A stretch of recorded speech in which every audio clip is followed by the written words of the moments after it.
Still, I determined to make a bold push for information at the ball of that bewitching little angel, the lovely Miss Pirouette. Smith? Smith? Why, not General John ABC? Dreadful story, that bugaboo, wasn't it? Dreadful creatures, those Indians. Do turn out your toes, I really am ashamed of you. Great man of courage, poor fellow, but this is a wonderful age of invention.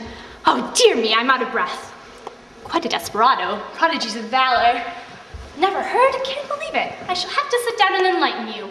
Smith, why he's the man. Manfred, I tell you, did ever anybody hear the like? It's Manfred, I say, and not by any means Man Friday.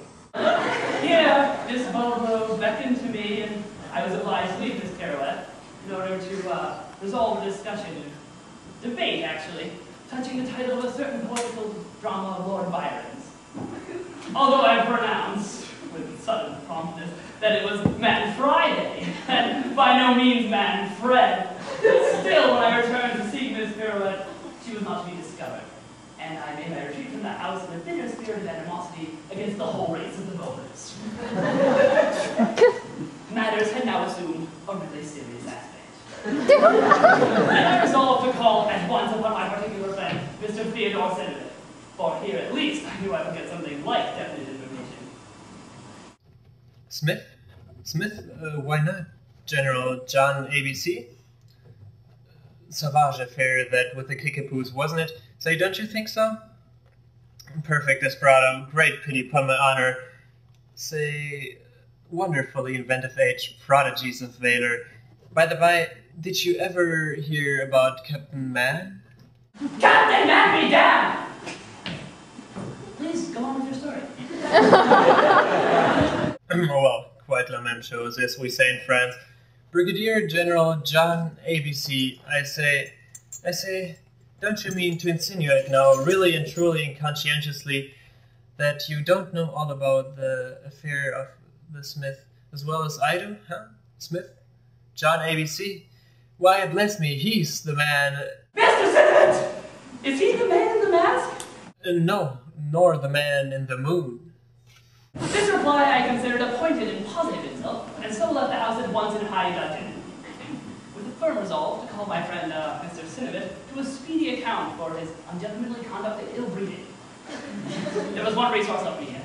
I would go with the fountainhead. I would call upon the general himself, and have an end to this abominable piece of mystery. It was early when I called, and I was told the general was dressing. As I entered the chamber, I looked about, of course, for the occupant, but did not perceive him. There was an odd bundle of something on the floor that lay quite close to my feet, and you must understand I was not in the best humor as I gave it a kick out of the way. Rather civil that, I should say. I faintly shouted with terror, and made off to the farthest extremity of the room. God bless me, my dear fellow. What is the matter? I really believe you don't know me at all. Strange you shouldn't know me, though, isn't it? This presently squeaked the nondescript, which I now perceived was performing upon the floor some inexplicable evolution, analogous to the drawing out of a stocking. There was, however, only a single leg apparent. Strange you shouldn't know me, though, isn't it? Poppy, bring me that leg. Here an old manservant handed the bundle a very capital cork leg, very well dressed, and it screwed it on in the thrice, then stood up before me. And a bloody action it was, but then one mustn't fight with the bugaboos and the kickapoos and think of coming up with a mere scratch. Pompey, I'll thank you now for that arm. Thomas is decidedly the best hand at a cork leg, but if you should ever want an arm, my dear fellow, you really must let me recommend you to Bishop. We had rather hot work of it, that you may say. Now, you dog, slip on my shoulders and bosom. Pennant makes the best shoulders, but if for a bosom, you'll have to go to De Crow. Bosom! I cried, in agony of suspense. Pompey, will you never be ready with that wig? Scalping is a rough process after all, but then you can procure such a capital scratch at Delorme's. Scratch! Scratch. Now you devil my teeth, for a good set of those, you had better go to Parmel's at once. High prices, but excellent work. I swallowed some very capital articles, though, when the big bugaboo ran me down with the butt end of his rifle.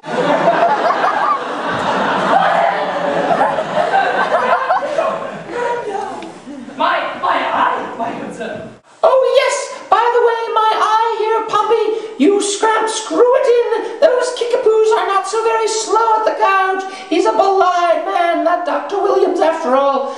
You can't imagine how well I'll see with eyes of his make. I now began very clearly to perceive that the object before me was my new acquaintance, Brevet Brigadier General John A.B.C. Smith. The manipulations of Pompey had created a difference in the appearance of the man.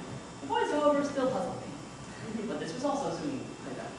Pompey, you rascal! I really do believe you would let me go out without my voice. Hereupon, the servant went to his master, opened his mouth, and adjusted therein a singular-looking machine. When the general spoke again, his voice had resumed all the clearness and strength I had noted upon our original encounter. Damn the vagabonds! They not only knocked in the roof of my mouth, but took the trouble to cut off the last 7/8 of my tongue. There isn't Bonfanti's equal, however, in America. For really good articles of this description, I can recommend you to him with confidence, and assure you that I have the greatest pleasure in doing so. I acknowledged his kindness in my best manner, and took leave of him with all due haste, and with a true understanding of the true affair, with a full comprehension of the mystery that had held me for so long.